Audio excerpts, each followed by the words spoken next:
កម្មវិធីនេះនាំមកជូនលោកអ្នកដោយឱសថរីកសីអាស័យដ្ឋានបរិយាអង្គរភ្នំពេញ1ផ្ទះ C35 ចូលតាមកម្មគោសុខទី 2000 ម៉ែត្របាទសូមគោរពនឹងសូមជម្រាបសួរសម្ដេចទ្រង់ឯកឧត្តមអស់លោកស្រីប្រិយមិត្តទស្សនិកជនទាំងអស់ជាទីគោរពនិងជាទីមេត្រី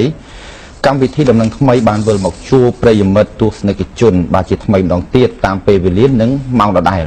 កម្មវិធីដំណឹងថ្មីធ្វើការផ្សាយផ្ទាល់តាមរយៈស្ថានីយ៍ទូរទស្សន៍រាជធានីភ្នំពេញប៉ុស្តិ៍លេខ 3 HD ពីម៉ោង 1:15 នាទីរហូតដល់ម៉ោង 2:15 នាទីរៀងរាល់រសៀលបាទពីថ្ងៃច័ន្ទរហូតដល់ថ្ងៃសុក្រសម្រាប់ថ្ងៃនេះបាទថ្ងៃនេះគឺថ្ងៃពុធ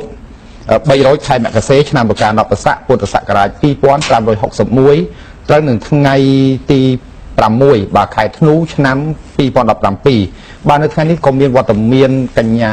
កែវលីដាបាទរួមជាមួយនឹងខ្ញុំបាទហុកចាន់ឌីណូដែលត្រូវចូលមកជម្រាបជូននៅព័ត៌មានសំខាន់ព័ត៌មានជាដំបូងនេះគឺ